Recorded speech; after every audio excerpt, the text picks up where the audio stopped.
យើងអាចចូលមកកន្លែងមកយើងអាចបើសិនជាយើងចង់បិទ master plan យើងចេញយើងគ្រាន់តែ right click លើវាមក right click លើឈ្មោះនេះយើងយកពាក្យថាគេ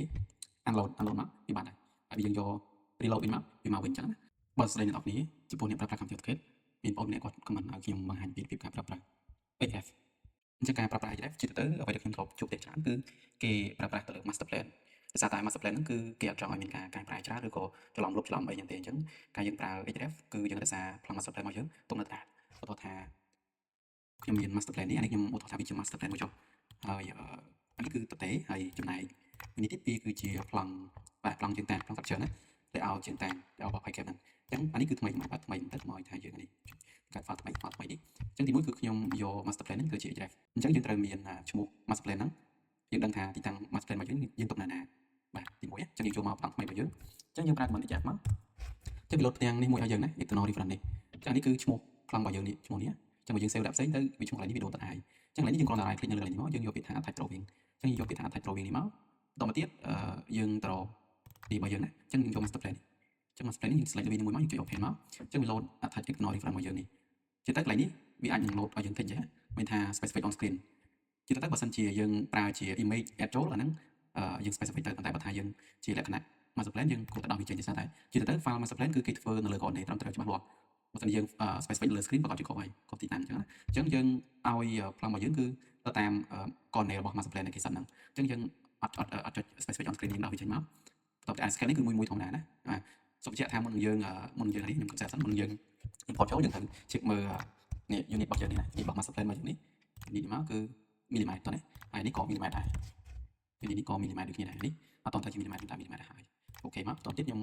នេះម្ដងទៀតណាត្រូវវិញមកខ្ញុំ select ចូលនេះ master plan របស់យើងនេះ open ខ្ញុំដោះនេះចេញហើយខ្ញុំចុច OK មកអញ្ចឹងវាទៅទីតាំងហើយណាទីតាំងដែលវានៅនឹងដោយសារតែខាងនេះ master plan នេះគឺកំណត់ដាក់កន្លែងនេះ00អញ្ចឹងវាកំណត់កន្លែងនេះហើយបាទអញ្ចឹង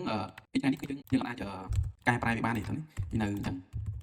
ហើយអញ្ចឹងយើងអាច explode វាបានអញ្ចឹងទេអញ្ចឹង href តទៅទៀតខ្ញុំចង់យក plan structure របស់យើងនេះយកមកដាក់នៅលើនេះបើសិនជា plan structure នេះវាត្រូវស្រាប់យើងគ្រាន់តែ copy វាដាក់ចូលមកគឺវាចូលហើយណាបើសិនកាន់អី plan គឺបើសិនជាគេធ្វើទៅគេ place ត្រូវទីតាំងបើសិនជាអត់ត្រូវទេយើងសេរីវាចង់ទីតាំងរបស់យើងនេះមកណាចានេះខ្ញុំគិតថាប្រហែលជាត្រូវហើយអញ្ចឹងរបៀប copy យើងគ្រាន់តែ control shift c យើងមាន load កន្លែង specific base point នេះយើងឲ្យវាចាប់ពី0ទៅ0ណាចាប់គ្រាន់តែ0 0 0 0 0 0ទៀតមកតោះនេះ enter មួយហើយចូលមកត្រូវវាថ្មីរបស់យើងនេះដែលមាន href master plan យើងនេះណាអញ្ចឹងយើងដាក់ trophy មកហើយយើងដាក់0 0 0 0 យើង select នៅលើចំណុច00អញ្ចឹងណាអញ្ចឹងវា place ត្រូវហើយបើសិនជាអត់ត្រូវទេយើងសេរីវាត្រូវជួយ master plan របស់យើងមកបាទខ្ញុំសូមជម្រាបទៀតនៅក្នុងការប្រើប្រាស់ href នេះអានេះ master plan របស់យើងនេះយើងអាចចូលមកកន្លែងមកយើងអាចបើសិនជាយើងចង់បិទ master plan យើងចេញយើងគ្រាន់តែ right click លើវាមក right click លើឈ្មោះនេះយើងយកពាក្យថាគេ unload មកវាបានហើយយើងយក reload វិញមកវាមកវិញអញ្ចឹងណាបាទហ្នឹងគឺការប្រើប្រាស់ href តទៅទៀតយើងមានអីគេពាក្យ compare កាន់តែយើងមាន master plan 2ដែលជាទៅនៅក្នុងក្រុមហ៊ុនមួយគឺគាត់จะមានអ្នកកាន់ master plan មួយអញ្ចឹងគាត់អាចកែកន្លែងនេះកន្លែងនោះយើងទៅអញ្ចឹងយើងចង់ប្រៀបធៀបមើលគាត់កែអីគេខ្លះយើងបាទដើម្បីបញ្ជាក់ហ្នឹងយើងប្រើកន្លែងនេះ compare ហ្នឹងណាបាទហើយមួយទៀតទាក់ទងទៅនឹងបាទនេះខ្ញុំប្រាប់ពីក្រោយនៅក្នុងវីដេអូក្រោយខ្ញុំប្រាប់ពីរបៀប copy object នៅក្នុងនេះនៅក្នុង href ហ្នឹងអញ្ចឹងនេះបន្តទៀតទាក់ទងប្រភេទវាទេហើយនេះ change pass ករណីដែលយើងគេផ្ញើប្លង់ឲ្យយើងអត់មាន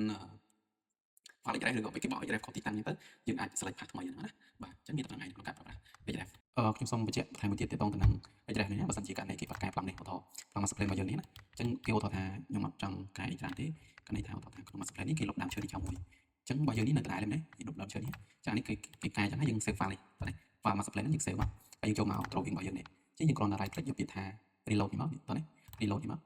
នេះគេនេះលុបទៅតាមអានេះវាលុបទៅតាមបាទអញ្ចឹងឧទាហរណ៍ថានៅក្នុងនេះខ្ញុំ copy វាថែមកន្លែងនេះចុះអញ្ចឹងអានេះបើយើងមើលទៅវាអត់មានទេប៉ុណ្ណេះអញ្ចឹងអានេះខ្ញុំ save វា S មក control S មកអញ្ចឹងមកកន្លែងនេះខ្ញុំយកពាក្យថា reload វាមកនេះឃើញវាឃើញ load សញ្ញានេះទេឲ្យយើង reload អញ្ចឹងយើង reload វាមកទៅអូខេមកឃើញអានេះវាកែប្រែទៅតាមអញ្ចឹងអានេះចង់ឲ្យយើងវាចង់ compare យើងថាកន្លែងនេះគឺគេមានការកែប្រែគេមាន time line អញ្ចឹងទៅបាទអញ្ចឹងប៉ុណ្្នឹងឯងជួបគ្នានៅវីដេអូបន្តទៀតណា